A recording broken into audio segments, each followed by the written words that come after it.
Hi YouTube, Sister Fister here.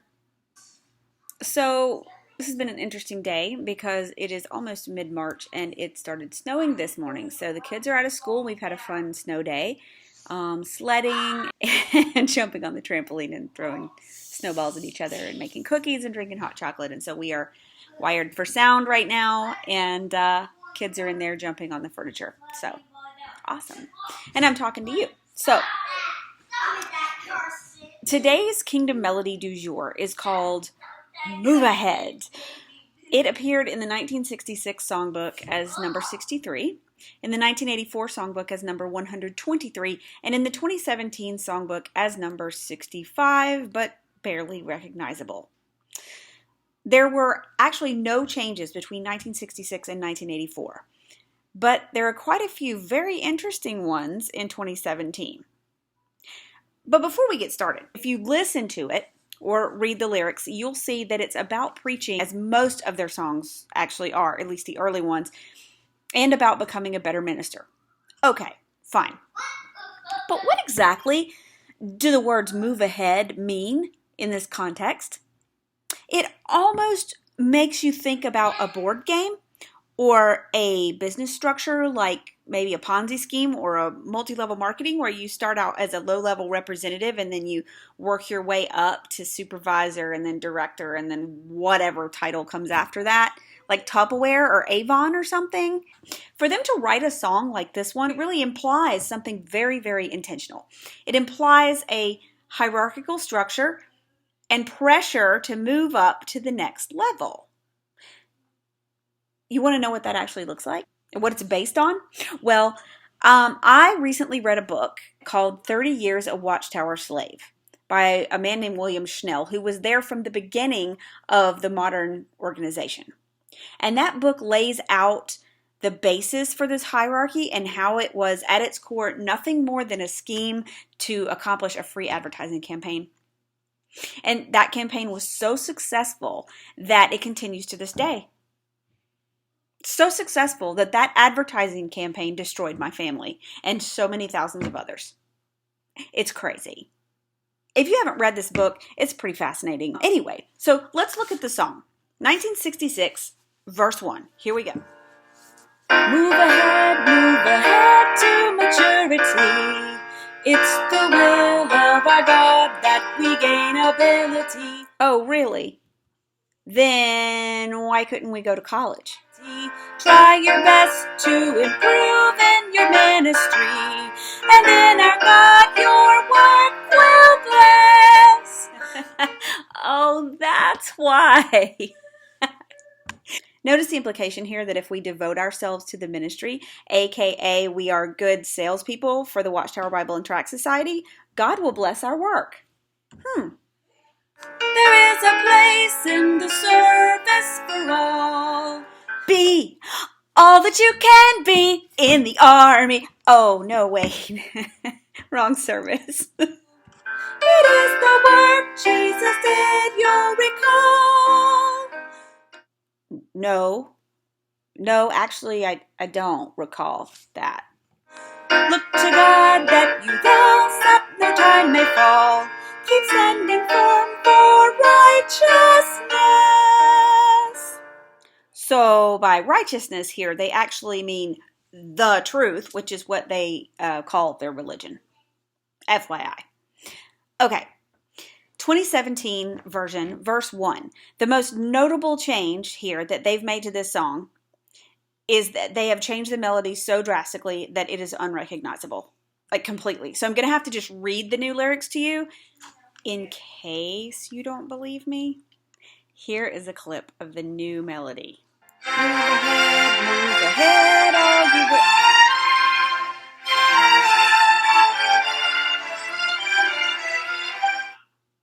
Okay, so here's the lyrics. Move ahead to maturity. Shine the light of the truth so that all may plainly see.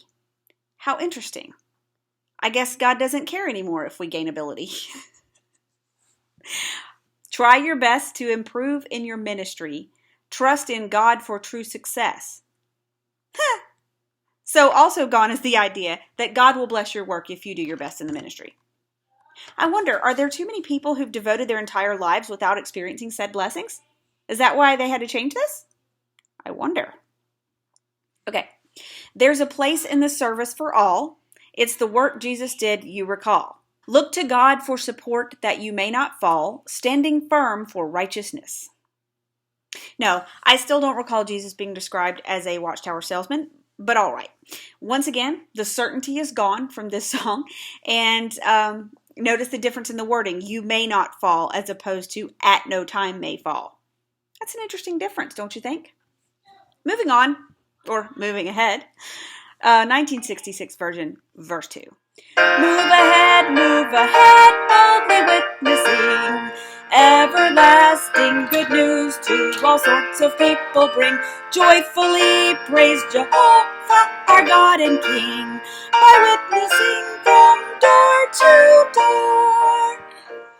So, praising God is defined as witnessing door to door. That seems a little odd to me.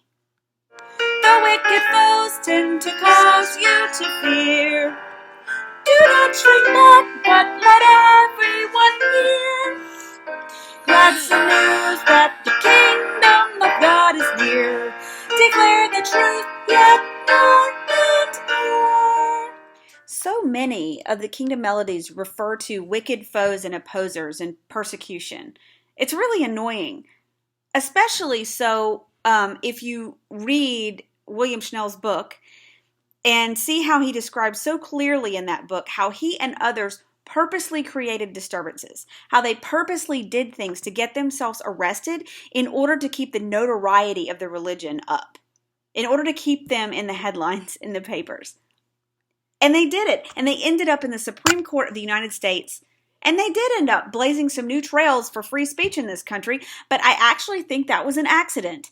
I think their goal all along was sales, sales, sales. That's why one of their early slogans was actually advertise, advertise, advertise. They were pretty bold and bald about it. Because back then, they were still selling the literature, and it was all about profit. They've had to hide that a little bit better in the years since then. But that's still where it came from. That's still what it's based in. It's all about the money. 2017 version, verse 2. Move ahead, boldly witnessing. Everlasting good news to all sorts of people bring. Join in praise to Jehovah, our God and King, as we preach from door to door. Well, you'll notice that the joy is gone in this version. Not that it was ever actually there. And they've also corrected the implication that preaching equals praise. But they've tossed the word witnessing, which is curious because that's sort of their thing. Though opposers would like us to fear, don't hold back, but let everyone hear. This is funny. Originally, they acknowledged that opposition might be scary, and now they don't. Now they emphasize that opposers would like them to fear. But y'all, this isn't even true. Nobody wants to cause the Jehovah's Witnesses to fear. Nobody ever really persecutes them in the U.S. or really anywhere in the developed world anymore. Jehovah's Witnesses, disagreement is not persecution. Insisting on honesty and decent ethics is not persecution. Expecting you to follow the law is not persecution. Last two lines of the verse are the same. Moving ahead, 1966, verse 3. Move ahead, always follow through, and improve in your skills, for there's so much work to do. Let God's Spirit keep on motivating you, and make you know joy that's divine. That's right, God's Spirit, the ultimate motivator. And once again, you'll know divine joy if you put in more hours in the field service. Love all the brothers for God's own name's sake. With them in weekly assemblies partake. It's just no, no. And assist them good progress each day to make. Together letting your light shine.